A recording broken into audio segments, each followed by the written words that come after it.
नमः हरेः ओं श्री महागणपतये गोत्रद्भवस्य गोत्रद्भवस्य चिरञ्जीवी दीक्षा श्रीनमस्य नारायण नमस्य पर्वतम नमस्य हरे कृष्ण नमस्य हेमावती नमस्य शिवकृष्ण नमस्य माधवी नमस्य रेयंस कृष्ण नमस्य सह कुटुंबानां तथा सह कुटुंबानां सहबाधनां सकल क्षेमस्थैर्य विजयाभय आयुरारोग्य सुन्दरमर्दकम मोक्ष चतुर्थ पंचफल सिद्धार्थं श्रीमन्महागणाधिपति श्री साधुलिंगेश्वर स्वामी अवताभ्यो महादेवी अनुग्रह फल सिद्धिरस्तु चिरञ्जीवी दीक्षा श्री गारी पुट्टिन संदर्भेन पुष्पै पूजयामि ओं शिवाय नमः महेश्वराय नमः ओं चंद्राय नमः अंबिनाग्ने नमः सोमशेखराय नमः बाष्पदलविग्रहाय नमः नीलकंठाय नमः महादेवाय नमः श्रीमन्महाशास्त्रलिंगेश्वर स्वामी अवताभ्यो नमः नानाविध परमलपत्र पुष्पपूजान् समर्पयामि भर्गवदेवस्महे धियो नः प्रचोदयामि श्रीमन्महा श्री साधुलिंगेश्वर स्वामी महाफल महानैवेद्यं समर्पयामि श्रीमन्महा श्री साधुलिंगेश्वर स्वामी अवताभ्यो नमः मंगलनीराजनं कृत्वा रेहेवान् श्रेयकान्ताय कल्याणनदयानदयानर्दनं श्रीमन्महा श्री वेंकटवासाय प्रणिवासाय मंगलं श्रीमन्महा श्री साधुलिंगेश्वर स्वामी अवताभ्यो नमः सुवर्णदिव्यमंगलात् नीराजनं समर्पयामि।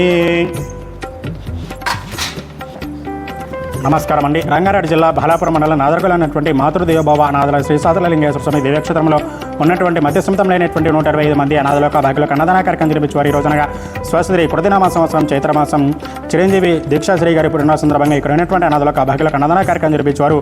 తాతయ్య నానమ్మ గారు, నారాయణ గారు, పర్వతమ్మ గారు మరియు పెద్దనాన్న గారు, హరికృష్ణ గారు, హైమావతి గారు, తల్లిదండ్రులు శివకృష్ణ గారు, మాధవి గారు మరియు తమ్ముడు రేయన్స్ కృష్ణ గారు కావున వారి యొక్క కుటుంబ సభ్యులకి ఆయురారోగ్య అష్టైశ్వర్యాలు భోగభాగ్యాలతో పరిశ్రమ మహాగణాధిపతి శ్రీ సాధులింగేశ్వర స్వామి దివ్య ఆశీస్సులు పొందాలని కోరుకుంటున్నాను.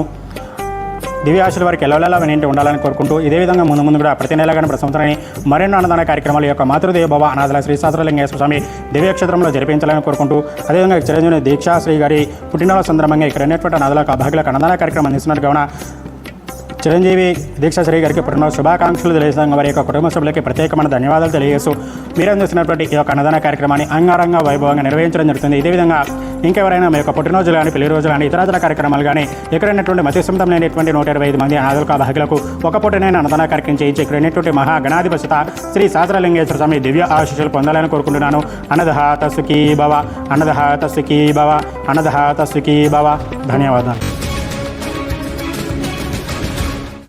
మానసిక వైకల్యంతో బాధపడుతున్న ఎందరో అభాగ్యులను చేరదీసి రక్షణ కల్పించే జీవనాధారంగా ఏ తోడు నీడా లేని అనాథలకు, ఎవరూ లేని అభాగ్యులకు కనీసం కూడు గూడు గుడ్డనందించే ప్రయత్నంగా అనాథ సేవకు పూనుకున్నాను. అహర్నిశలు శ్రమించైనా అనాథ బిడ్డలకు అన్నం పెట్టాలని ఆశించాను. కనుల ముందే విగత జీవులై విలపిస్తున్న ఈ అనాథ బ్రతుకుల్లో వెలుగులు నింపే ప్రయత్నం చేసి సఫలీకృతుడినయ్యాను. నేను ఆశ్రమం స్థాపించడానికి ముఖ్య కారణం మా అన్నయ్య వెంకటేష్. 1999 సంవత్సరంలో మతిస్థిమితం సరిగా లేక ఇంటి నుండి తప్పిపోయి హైదరాబాద్ వెళ్లి రోడ్డు ప్రమాదానికి గురై మరణించాడు ఆయన. మా అన్నయ్యకు జరిగిన విధంగా ఏ ఒక్కరికి జరగకూడదని నిర్ణయించుకుని ఆర్థికంగా నిలదొక్కున్న తర్వాత హైదరాబాద్ వచ్చి సిమెంట్ బ్రిక్స్ బిజినెస్ మొదలుపెట్టాను. పందుల కుక్కల మధ్య బ్రతుకు జీవనం కొనసాగిస్తున్న వారిని చూసి నాకు కన్నీళ్లాగలేదు. అప్పుడు తట్టిన ఆలోచనే మాతృదేవోభవ అనాథాశ్రమం. తెలంగాణ రాష్ట్రం రంగారెడ్డి జిల్లా బాలాపూర్ మండలం నాదర్గుల్ గ్రామంలో మాతృదేవోభవ అనాథాశ్రమాన్ని 2018వ సంవత్సరంలో ఒక్క అనాథను చేరదీసి నేడు 123 మంది మానసిక వికలాంగులకు చేయూతగా నిలిచి వారి మానసిక స్థితి మెరుగుపరిచి వారిని సొంత గూటికి చేర్చటానికి శతవిధాలుగా ప్రయత్నాలు చేస్తున్నాను. ఆశ్రమ ఫౌండర్ అయిన నాకు, నా సతీమణి ఇందిర, అలాగే నా స్టాఫ్ మెంబర్స్ ఈ అనాథల ఆదరణకై ఎంతగానో సహకారం అందిస్తున్నారు.